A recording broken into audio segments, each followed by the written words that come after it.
بسم اللہ الرحمن الرحیم۔ السلام علیکم دوستو۔ سورہ تکویر میں اللہ تعالیٰ نے قیامت کے ہولناک مناظر سے ڈرایا۔ سورہ تکویر کی پہلی 3 آیات تلاوت کیجئے تو دل منہ کے بل باہر آتا ہے۔ ارشاد رب العزت ہے، اور جب سورج لپیٹ دیا جائے گا، اور جب تارے بے نور ہو جائیں گے، اور جب پہاڑ چلائے جائیں گے۔ قیامت آنے کا منظر سورہ تکویر میں ہمیں دعوت فکر دیتا ہے۔ زمین سے بڑا سورج قیامت کے دن لپیٹ دیا جائے گا، اس کی روشنی نابود ہو جائے گی۔ سورج کا لپیٹا جانا ایک خوفناک منظر کی دلیل ہے۔ تاروں کا بکھرنا اور بے نور ہونا آسمان کی وسعتوں میں ایک عجیب سما کی کیفیت کا نام ہے، کیونکہ جب آسمان پر ستارے بکھریں گے تو یہ آپس میں ٹکرائیں گے۔ ان سے جو آواز انسانوں کی سماعتوں تک پہنچے گی وہ کانوں کے پردے پھاڑ دے گی، اور انسانی دماغ اس کو برداشت نہ کر سکیں گے۔ اس کی وجہ یہ ہے کہ ستاروں کا حجم زمین سے کہیں زیادہ ہے اور کہیں کم ہے، اس لیے ان کا بکھرنا جو قرآن نے بیان کیا ہے وہ بہت خوفناک ہوگا۔ ان کی آواز سے کانوں کے پردے پھٹ جائیں گے، حاملہ عورتوں کے حمل گر جائیں گے۔ اس خوف و غم کی کیفیت میں ہر کوئی کانپ رہا ہوگا۔ دہشت سے چہرے اپنی رہنمائیاں کھو دیں گے۔ ہر طرف چیخ و پکار انسان کو لڑکھڑا کے رکھ دے گی۔ اس کے بعد اللہ رب العزت زمین کا ذکر فرماتا ہے کہ اس کے پہاڑ چلائے جائیں گے۔ اللہ اکبر! پہاڑوں کا چلنا بہت خوفناک ہوگا۔ زمین پر زلزلے آئیں گے، کیونکہ پہاڑ زمین کی میخیں ہیں جن کی وجہ سے زمین قائم ہے۔ آپ کا واسطہ شاید ایسی صورتحال سے نہ پڑا ہو۔ جب کوئی پہاڑ گر رہا ہو تو اس کی دہشت اور آواز کانوں کو پھاڑ دیتی ہے۔ پہاڑ سے گرنے والا ایک چھوٹا سا پتھر اپنے ساتھ کئی دوسرے پتھروں کو لے کر جب لڑکتا ہے تو مارے خوف اور ڈر کے انسان کا دم نکل جاتا ہے۔ تو اللہ رب العزت فرماتا ہے کہ جب پہاڑ چلائے جائیں گے۔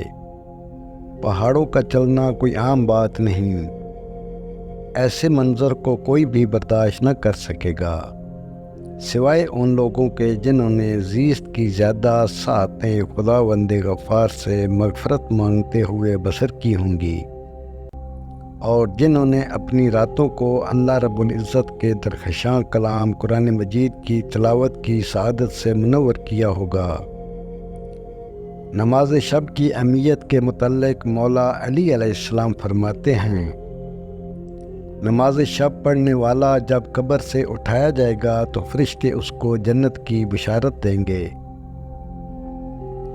اس دہشت کے عالم میں بشارت دی جائے گی جب ستارے بکھرے ہوئے ہوں گے اور پہاڑوں کے چلائے جانے کا عالم ہوگا۔ ائمہ طاہرین نے نماز شب کی ادائیگی پر بہت زور دیا ہے۔ ہمارے ائمہ معصومین علیہم السلام پر جتنی بھی پریشانیاں اور جتنے بھی آلام آئے، انہوں نے اپنے عمل میں اللہ جل شانہ کو نماز شب میں ایسے یاد رکھا کہ قیامت تک ہمارے لیے مشعل راہ رہے گا۔ حضرت امام موسیٰ کاظم علیہ السلام جب بغداد میں اسیر تھے تو اس وقت کا ذکر کرتے ہوئے راوی کہتا ہے کہ امام فرماتے تھے کہ خداوند غفار نے میری دعا کو قبول فرما لیا ہے، کیونکہ میں اکثر یہی دعا مانگتا تھا کہ یا اللہ مجھے ایسی جگہ قید عنایت فرما کہ میں تیری عظمتوں، تیری رفتوں، تیری رحمتوں اور تیری برکتوں کا زیادہ سے زیادہ ذکر و شکر کر سکوں۔ اور اے رب کریم، تیرا شکر ہے کہ تو نے مجھے ایسی جگہ عنایت فرمائی ہے کہ میں تجھے زیادہ سے زیادہ یاد کرنے کی سعی کر سکتا ہوں۔ یہ ہے عظمت اہل بیت رسول صلی اللہ علیہ وآلہ وسلم، یہ ہے بزرگی۔ اور یہ وقار عبادت ہے جس کے لیے قید تنہائی مانگی جا رہی تھی، اور یہ خداوند کریم کے سامنے عاجزی و انکساری اور اپنی بندگی کا بہترین اظہار ہے۔ حالانکہ حضرت امام موسیٰ کاظم علیہ السلام کو قید و بند کی صعوبتوں نے بہت زیادہ لاغر کر دیا تھا، لیکن پھر بھی آپ نے نماز کا دامن کبھی نہ چھوڑا اور نماز شب متواتر ادا فرماتے رہے۔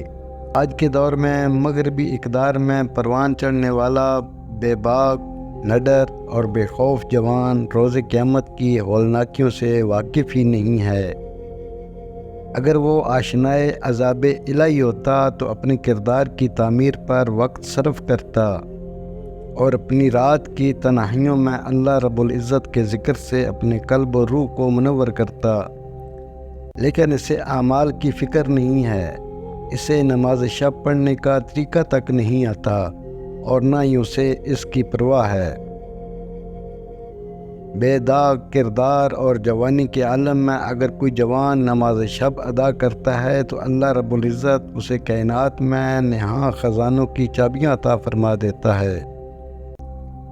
لیکن ہٹلر، سٹالن، لینن وغیرہ کی زندگیاں پڑھنے والا کیا جانے کہ قرآن کی عظمت کیا ہے، تاریخ اسلام کیسی تاباں ہے، اسوہ رسول صلی اللہ علیہ وآلہ وسلم کیا ہے، اور اسوہ رسول صلی اللہ علیہ وآلہ وسلم پر عمل کرنے سے کیا حاصل ہوتا ہے، اسوہ اہل بیت علیہم السلام کیا ہے، اور جس کی وجہ سے اسلام کا شیرازہ ابھی تک قائم ہے اور بکھرا نہیں۔ آج ہماری عزتیں محفوظ ہیں، ہماری عبادتیں ریاضتیں محفوظ ہیں،